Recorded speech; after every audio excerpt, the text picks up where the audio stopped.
Roberto Iunes, economista del Banco Mundial. I'm Lilliam. I'm a Justice of the Court of Appeal, Constitutional Court in Uganda. Lilliam, thank you very much for coming and participating in this event. I guess my first question to you would be, how do you see the event?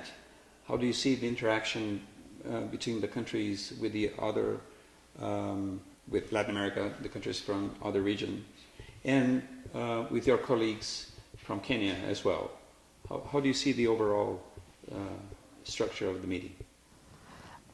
This has been an extremely important experience for me as a judge who works with the Constitutional Court in Uganda. And the reason why it has been extremely important is that I come from a country where we are really at the beginning of implementing the right to health. And I've interacted with people from Latin America, and one of the things I have realized is that Latin America is far ahead in as far as concretely developing the right to health is concerned.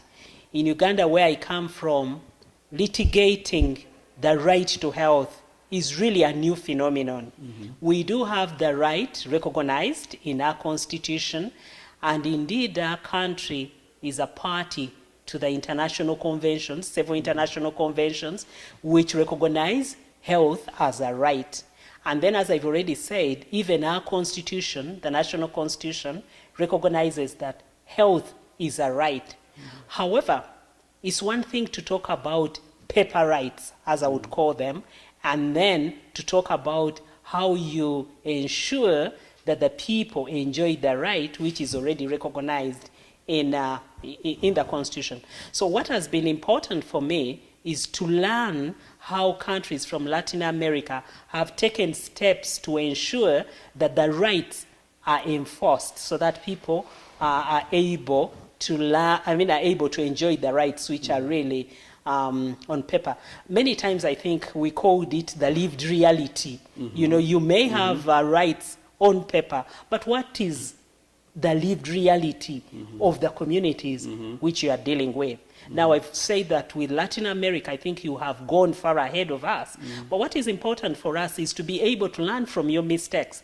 And I think that is, that is invaluable, that we will look at you and pick the wonderful lessons from you, but also we will make sure that we avoid the pitfalls, because you've been there with us. You don't have the liberty to learn from us. We do have the liberty to learn from you. Now, in connection to Kenya, we actually are working very closely in this area of human rights, rather of the right to health. Because what is happening is that the judiciary in Uganda and the judiciary in Kenya, and indeed Tanzania, Burundi, and Rwanda, we have held some joint, we have had some joint workshops to try and share our experiences, to be able to help each other understand what the role of the judiciary is. And at a personal level, I work with the Constitutional Court. And in Uganda, the Constitutional Court has the authority to interpret what a right is. When we talk about the right to health, who determines what is included in the right to health?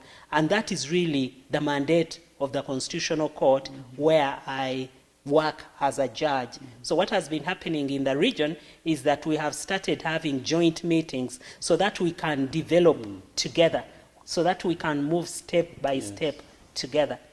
Fantastic. Yeah. And do you bring anything from this meeting, from this event, and from your conversations, from the analysis and the discussions that you've had here, to rethink or add to your thinking regarding the right to health in the context, the specific context of Uganda? Well, one of the perhaps sessions I've really enjoyed, or the discussions I've enjoyed, is the importance of reflecting on the decisions of a court and how it will impact on the rest of society.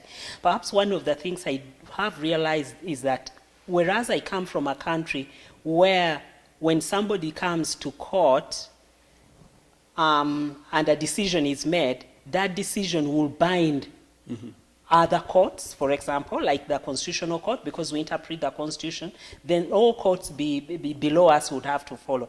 Now, I did realize that here, the Latin American countries are really talking a lot about individual rights. Somebody coming to court as an individual and claiming a particular right, which is very different from where I come from.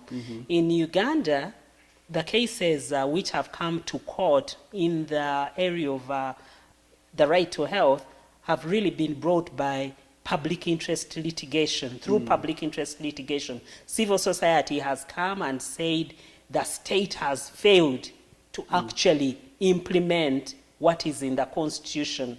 And when these public interest litigators come, the important thing is that you make a decision which really translates into what I would call distributive justice. So the court will make a decision, but that decision will have an impact on each and every individual who lives in the country, who is in the same circumstances as this person. So I think for us, we talk more about distributive justice. And whereas, if I did understand correctly, within the Latin American countries, or some of them, you're actually talking about individuals who are coming to court and say, I'm entitled to this, exactly. It must be provided. For me, that is a lesson.